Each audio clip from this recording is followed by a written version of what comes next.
Russia's air defenses are failing in the one place they cannot afford to fail, on Russia's own territory. New Ukrainian jet-powered drones are hitting targets nearly 1,400 kilometers or 900 miles from Ukraine. That's the distance from London to Rome. Those strikes are landing on refineries and fuel hubs that the Kremlin had claimed were safe, that they had claimed were behind layered defenses. Take a look at the case of Oryol. Russian air defenses failed 3 times in 2 weeks.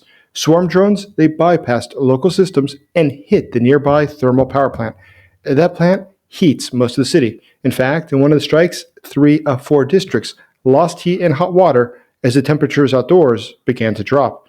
Extra radar units were brought in from other regions of Russia, but the attacks, they still came through. Meanwhile, deep in Siberia, saboteurs have forced the Trans-Siberian Railway to come to a halt. This single rail line is Russia's main route for North Korean artillery shells to reach the west. A derailment in Khabarovsk means shortages of ammunition on the front within days. But across Russia, we see the refineries of Volgograd, Saratov, Ryazan, and Tuapse have all been hit. Each was covered by radar. Each had air defense. But in all cases, we saw, despite the claims, they were not safe. Each still burned under Ukrainian drones and Ukrainian missiles. These are the symptoms of a system that is breaking under real combat conditions. Radars are burning, interceptors are missing, and early warning systems are full of gaps. Russia can no longer guarantee which regions are protected and which are exposed. So what's really happening inside of Russia? Why is it that its air defense network is failing? Well, the answer is very simple. It's because, today, Russia is losing. My name is Jason Smart. I'm a special correspondent for the Kyiv Post and a national security advisor. What we see inside of Russia is, of course, pretty amazing. Here in Ukraine, we're watching it every single day. And that's why it's so frustrating to see that the global news rarely picks up on it. In fact, today, Russia's taking a beating, and almost never do we see that in the international press, which is why this channel exists, to bring to the world the truth of what's happening here on the ground in Ukraine and what's really happening in Russia, the country that started this war and is now losing it. You can help us to get the truth to the world of what's really occurring by simply doing this. One little favor from me. Please subscribe to this channel, like this video, comment below, and share this video with others. And you can also, of course, check out the first pinned comment of how you too can contribute for the Ukrainian soldiers to get life-saving drones. So let's take a look at this, what's going on. And the most important thing that we have to understand about Russia's air defense is that it is a showpiece, not a shield. Russian officers had bragged for years that its famous air defense, the S-400, could close entire regions to any sort of air threat. But in reality, those batteries depend on a few large, expensive radars that do all of the real hard work.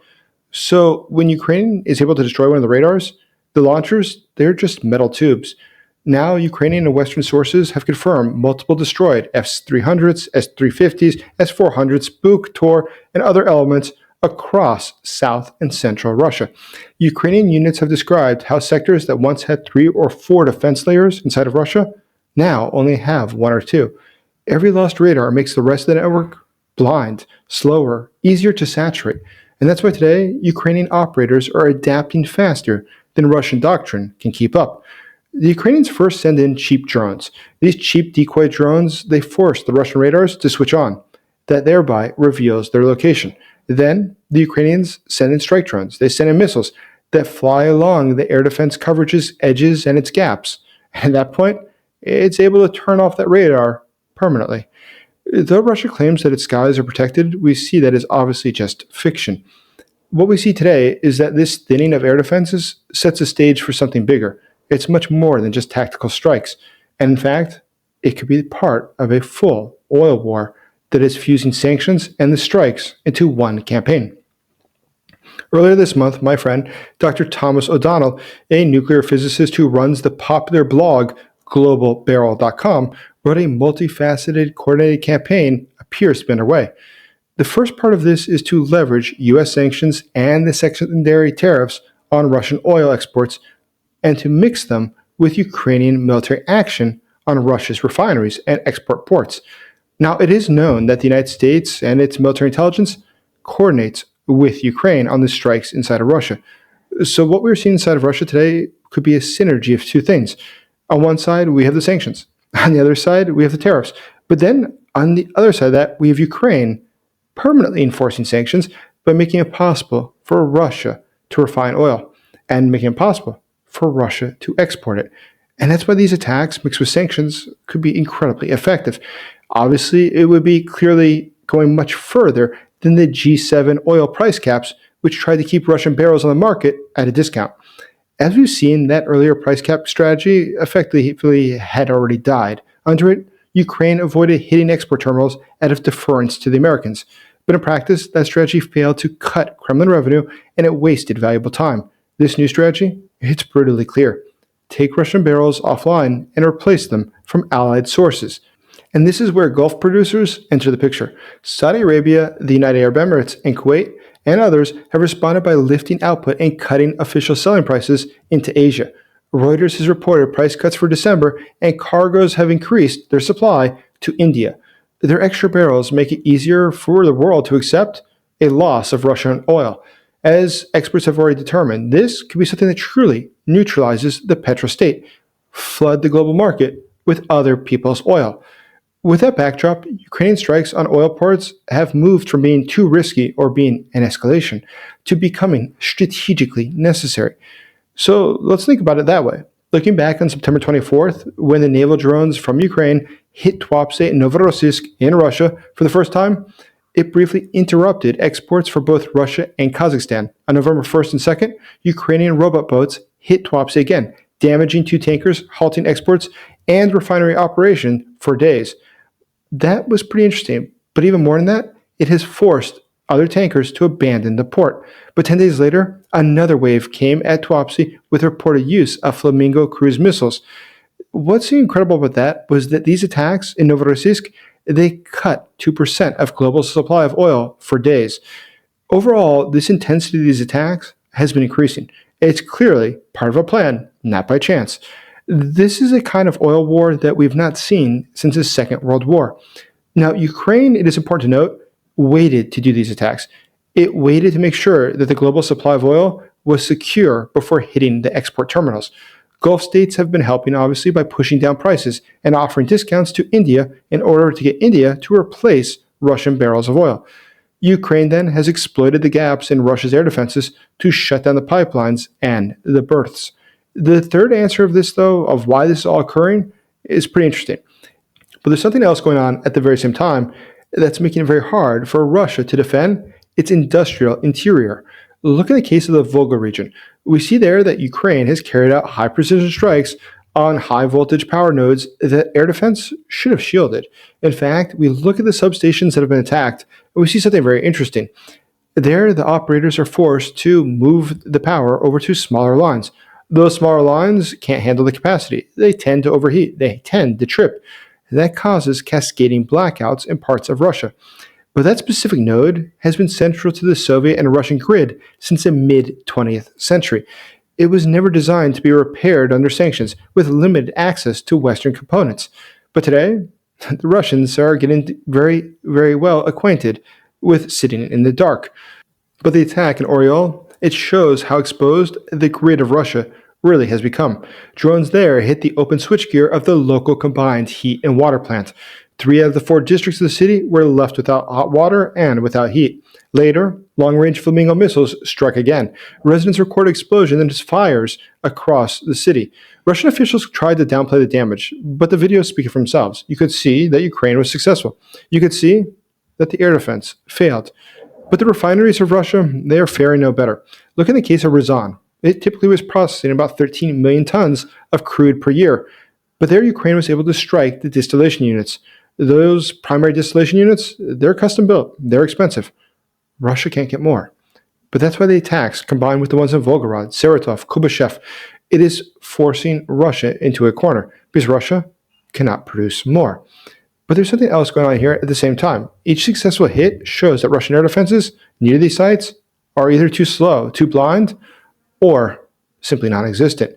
Each refinery, each one of these blackouts of a power plant, it weakens Russia's war logistics. Each one of these attacks makes it harder for Russia to get the jet fuel for the bombers. Each one of these makes it harder for Russia to continue fighting as diesel for tanks becomes unavailable. Diesel for trucks is too expensive. What we see, one attack after another, is that it is making it impossible for Russia to have normal logistics. But there's something else that is also occurring at the same time, and it's Russia's Far East. That's where we see that Moscow's depth is proving to be a myth.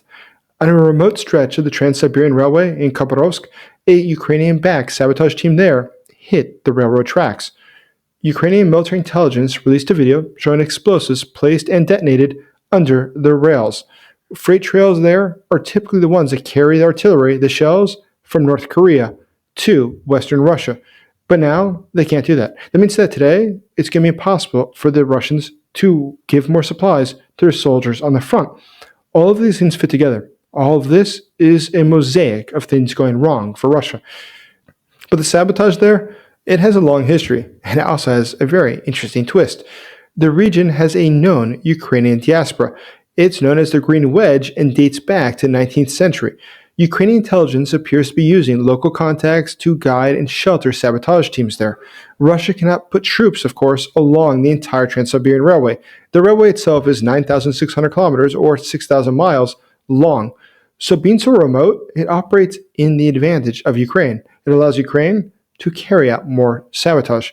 And each delay on this line, it changes the tempo of the war in Ukraine. Trains that arrive late means that munitions will arrive late to Kursk, to the Donbass. Russia can try to reroute some of the cargo, but any alternative adds days. It adds strain. It adds cost. Today, what we see is something else, though. We see that for Russia, Siberia has become a threat. It cannot defend it. It needs it. But it is a second front, and it's where the air defense is simply useless because there is such a massive amount of airspace. But even worse, air defense won't help them. Because if you're doing saboteurs, that means they're on the ground, and they're not flying drones. They're coming with their own hands and planting explosives. So how does Russia stop that? And what you'll notice in the Russian news when you read it is they don't mention it. They just don't mention it. Trains might derail in the Russian news, but that there's explosives that cause them to derail, that's something they don't mention. So how does Vladimir Putin respond to this? How does he bring this truth to his population? Well, he doesn't want to bring them the truth. He probably doesn't want to mention to them that a huge amount of the Panzers they have around Moscow, they're around his residence. Or look in the case of Putin's Valdai residence, investigators have found that there's at least 12 Panzer air defense units around his own residence. That means that today there's more Panzers there than in most parts of Russia. That means that refineries, the power plants, the rail junctions across the country, they have thinning or aging or non-existent air defense. But Vladimir Putin, he's got plenty of it. Ukrainian forces and open source analysts have documented dozens of destroyed Panzers across the front. Each system removed from a refinery or rail hub and sent to protect the presidential compound creates just one more gap for Russia. The result is predictable. Elite residences, well, they're defended very well.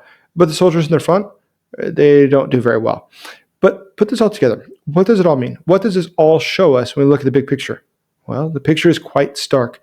Western and Gulf partners are replacing Russian barrels on the world market. Ukrainian drones and missiles are destroying the infrastructure that moves those barrels and fuels the army. Saboteurs are cutting the rail that carries Russian foreign shells into the western part of the country.